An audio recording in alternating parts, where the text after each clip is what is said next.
अस्सलाम वालेकुम नाज़रीन, मैं हूं ज़फ़र अब्बास नकवी, आपका host Zafar Abbas Naqvi with my program JIT judgment on and investigation tutorials. इन ट्यूटोरियल्स में हम आपको मुख्तलिफ अमूरात, तफ्तीशी निकात, जराइम से और हादसात से बचाव की तदाबीर के हवाले से और लॉ इन्फोर्समेंट एजेंसीज़ की कैपेसिटी बिल्डिंग के हवाले से बात करते रहते हैं। आज हमारा प्रोग्राम चल रहा है, बहुत इंपॉर्टेंट मैटर है, जिसमें जाली चेक यानी कि 489F की FIR देने के मुतल्लिक, तहरीर इस्तगासा के मुतल्लिक हम बात करेंगे। बहुत इंपॉर्टेंट मैटर है। हमारे माशरे में, हमारे मुल्क पाकिस्तान में उतनी डकैतीज़ नहीं हो रही, रॉबरीज से लूट लटैया नहीं हो रहा, या लोगों का माल गबन नहीं किया जा रहा जितना 489F यानी कि जाली चेक के ज़रिए दिया जा रहा है। जितना ज़्यादा चेक्स दिए जा रहे हैं उतने वो डिसऑनर हो रहे हैं, और साथ में उनकी जो प्रोडक्टिविटी है यानी कि काउंटर प्रोडक्टिव वो साबित हो रहे हैं, और जो जितनी रेशो होनी चाहिए रिकवरी की वो नहीं हो रही। लोग अपने चेक्स देकर बाद अज़ां गबन कर जाते हैं और पर्चा भुगत लेते हैं, और बाद अज़ां कानून के जाल से, कानून के चुंगल से निकल जाते हैं। ये हमारा आज का टॉपिक होगा, और टॉपिक में हमारा सेगमेंट होगा या हिस्सा होगा FIR जो जाली चेक की हमने दर्ज करनी है वो किस तरीके से करनी है, और आपने FIR दर्ज करवाते वक्त कौन से अमूरात को मद्देनज़र रखना है और कौन से लवाज़म को पूरा करना है, कौन से इंग्रेडिएंट्स होंगे FIR के, इसके मतलब हम बात करेंगे। अक्सर औक़ात लोग मुख्तलिफ़ वकला साहिबान के पास जाते हैं और अपनी FIR को काउच करवाते हैं, जबकि कई बार ये होता है कि लोगों के इल्म में बहुत ज़्यादा कमी होती है, लोगों को नॉलेज नहीं होता कि हमने FIR किस तरीके से दर्ज करवानी है। आज हम इसी मसले पर आगे बढ़ेंगे, इसी मसले को हल करने की कोशिश करेंगे। जिन्होंने जाली चेक दिए हुए हैं और जिन्होंने चेक लिए हुए हैं उनके मुतालिक ये होगी वीडियो, और उन लोगों को हम गाइड करना चाहेंगे कि किस तरीके से अपनी FIR को, इस्तगासा को मज़बूत से मज़बूत तर करा सकेंगे। तो शुरू करते हैं। हमारा सबसे पहले जो पहली चीज़ होगी FIR 489F यानी कि जाली, बदनीति से दिए गए चेक में, वो होगी उन्वान दरख्वास्त, जिसमें हम बताएंगे किसकी खिदमत में हम ये दरख्वास्त पेश कर रहे हैं। आपके इल्म में होना चाहिए कि सीनियर अफसरान की तरफ से इजाज़त मिलती है पर्चे की, और उन्हें ही आम तौर पर एड्रेस किया जाता है। इस तरह के पर्चा को इंदराज करने के लिए दरख्वास्त दी जाती है, और साथ में हम ये लिखते हैं कि दरख्वास्त बरखिलाफ़ फ़लाँ शख्स, वल्द फ़लाँ शख्स, और कौमियत और सकूनत, और उसका ID कार्ड नंबर और उसका रहायशी थाना, ये हम इसका बताते हैं कि किसके ख़िलाफ़ हम दरख्वास्त दे रहे हैं। बाद अज़ां मुद्दई का तारफ़ आ जाता है, जिस मुद्दई को हम बताते हैं कि मुद्दई कौन है, वो अपना तारफ़ अपनी दरख्वास्त में करवाता है, अपना नाम लिखता है, वल्द लिखता है, कौम लिखता है, सकूनत लिखता है, कहाँ का सकना है और थाना कहाँ का है रहने वाला, और पेशा क्या है उसका। सबसे इस एप्लीकेशन में सबसे इम्पोर्टेंट मैटर है पेशा, कि कौन से पेशे से वो मुंसलिक है, किस वजह से उसने कारोबारी लिंक्स ऐसे डेवलप किए जिसकी वजह से उसका चेक डिसऑनर होने को जा रहा है, या उसकी स्लिप लग चुकी है और बैंक से डिसऑनर हो चुका है। वो बतलाएगा कि मेरा पेशा क्या है। वो किसी कंपनी का मालिक है या मैनेजर है, या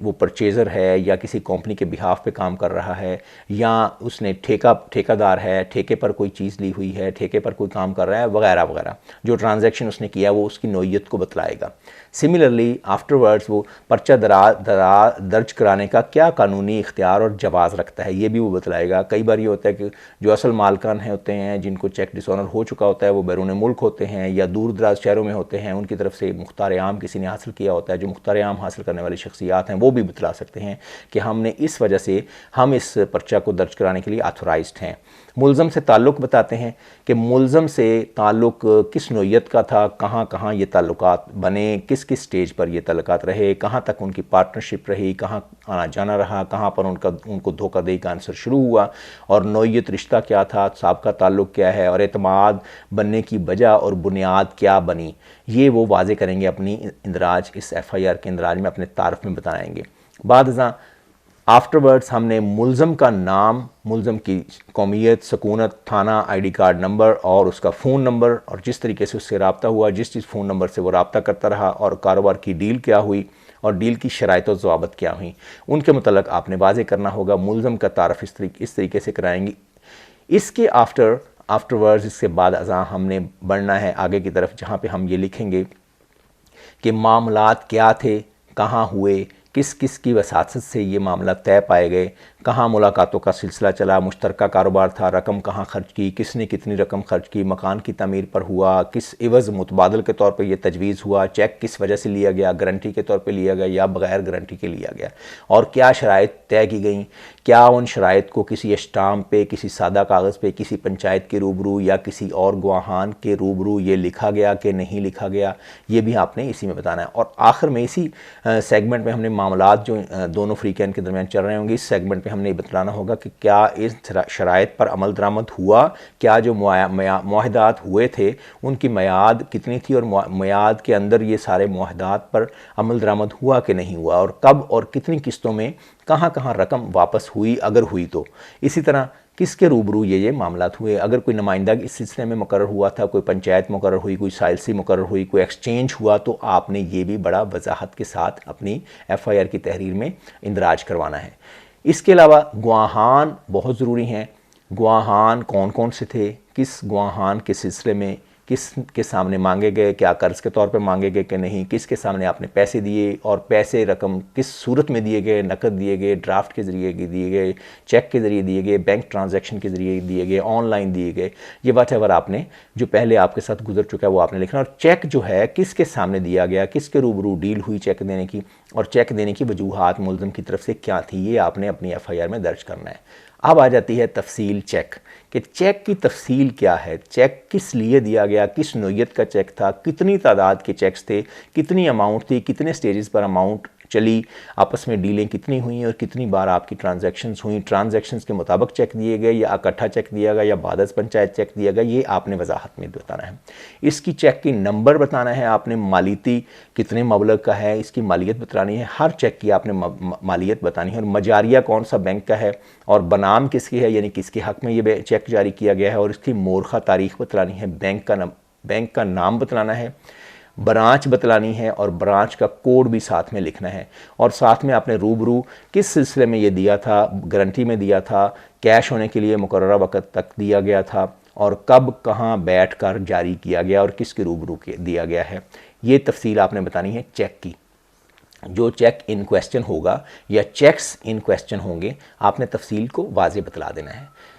इसी तरह दीगर चेक्स का मुद्दई ने क्या किया, यानी कि जो चेक इन क्वेश्चन है जिसका भी पर्चा या FIR करवाने की कोशिश की जा रही है, इसके अलावा जो चेक्स थे उन चेक्स का मुद्दई ने आज तक क्या किया है और मुद्दई क्या चाहता है, पहले जो कार्रवाई हो चुकी है वो किस तरह हुई है, उसका क्या नतीजा निकला है, और उन चेक्स को किस तरह पर्चों के लिए इस्तेमाल किया गया है या मुद्दई ने संभाल के रखे हुए हैं। ये तमाम तफसीलात आपने अपनी इसी FIR में भी बतलाना है। अगर अपने हमरा रख छोड़े हैं तो उनका क्या इरादा है मुद्दई का, ये चीज़ें आपने बतानी है। और अगर इन ट्रांजैक्शंस में कोई गारंटर वगैरह हो, गारंटर वगैरह मुकर्रर किया गया था, उस गारंटर की तहरीरी मवाद बतलाना है कि उसने क्या तहरीर किया, किस किस के ज़ुम्मा क्या क्या चीज़ ली और किस किस की उसने गारंटी दी, और नोयत गारंटी भी देनी है। उसने गारंटी देते हुए क्या क्या स्टाम्प लिखत पढ़त की और उसने क्या चीज़ें ऐसी दी जिनकी वजह से वो गारंटर शुमार हो गया, और ज़िम्मेदार कैसे बना, और मुल्ज़म कैसे वक़्त लेता रहा, ये भी आपने बता सकते हैं। अब आपने अगला स्टेज होगा चेक को डिसऑनर होने का, कि चेक डिसऑनर जो बड़ा कार्डिनल और बड़ा इंपॉर्टेंट है, last but not least later stages पे हम बात कर रहे हैं कि ये चेक डिसऑनर हुआ कैसे आखिर। तो ये हमने बतलाना है कि जालसाजी का कहाँ से पता चला, यानी कि वो जब बैंक में चेक आप लेके गए तो मैनेजर साहब ने कहा या अमला बैंक ने कहा कि आपका तो चेक ये कैश नहीं हो सकता, तो आपने ये नोयत बतलानी है कि किस बंदे ने, जो मैनेजर साहब हैं, क्योंकि बाद में उनकी गवाही भी आनी होती है, उनका बयान स्टेटमेंट भी रिकॉर्ड पे आनी होती है और स्टेटमेंट रिकॉर्ड की जाती है, तो आपने बतलाना है कि कहाँ किस तरह जालसाजी का पता चला, वजह डिसऑनर रकम। ये बहुत इंपॉर्टेंट मामला है कि डिसऑनर क्यों हुई है रकम डिसऑनर होने का क्या वजह थी, यानी कि रकम की कम है। वो उसमें बैंक की मेमो जब लगती है तो उसमें वाज़े लिखा होता है कि दस्तखत मैच नहीं कर रहे, उसमें रकम कम पड़ गई है, ये इस तरह की चीज़ें काफ़ी ज़्यादा 8-10 पॉइंट्स लिखे होते हैं जो कि आपको लाजमी नोटिस में लेने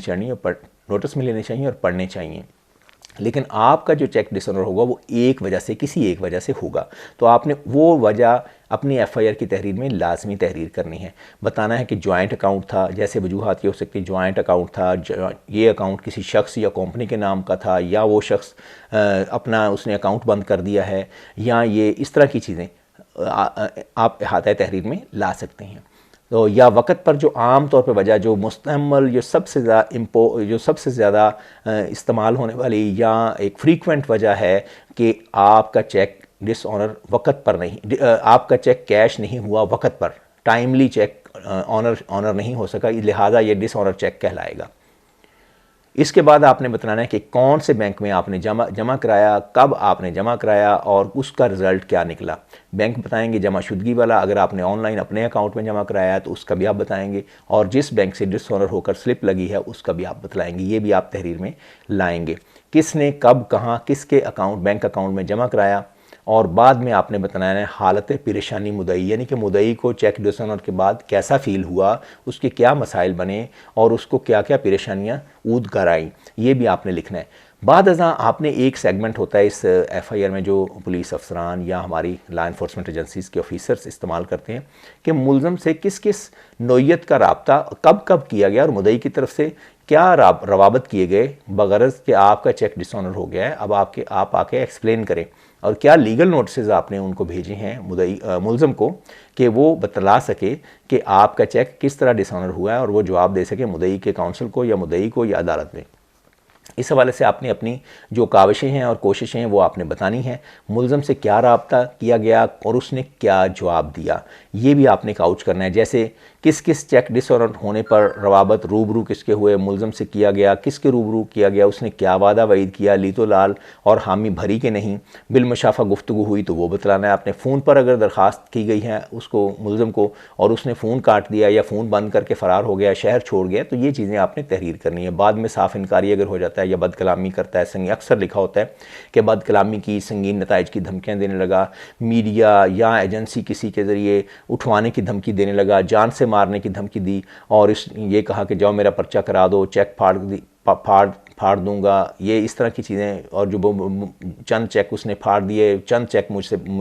मेरे पास महफूज रह गए, बच गए, जिनका मैं पर्चा कराना चाहता हूँ। इस तरह की चीज़ आपने बतलानी है कि मुलज़म से रवाबत का क्या जवाब सामने आया। जो पंचायत हाय आपने की हैं और पंचायत हाय में आप कब मिले, किससे मिले, इंसाफ के लिए क्या क्या आपने कोशिशें की और किस तरह मुलज़म साफ इनकारी हो गया। और फ़ोन कई बार ये हम लिख सकते हैं कि फ़ोन किसी नामालूम शख्स को दे देता है और कहता है कि मैं उनका वकील बोल रहा हूँ, वो यहाँ मौजूद ना है। इस तरह की चीज़ें भी आप अक्सर व बेशतर हम FIRs में फ़ाइंड आउट करते हैं। अब आपने बताना है कि पर्चा मेरी मुद्दत में पर्चा मेरा होना क्यों ज़रूरी है। वो चंद एक वजूहात बताएंगे कि मुलज़म का फ़ोन बंद है या मुलज़म बैरून मुल्क फ़रार हो गया है, मुल्क अपने शहर छोड़ गया है, अपने असासे बेचकर गायब हो गया है। ये चीज़ें आपने इनमें से कोई एक चीज़ आपने वाज़े तौर पर ऑप्शंस बतलाने होते हैं।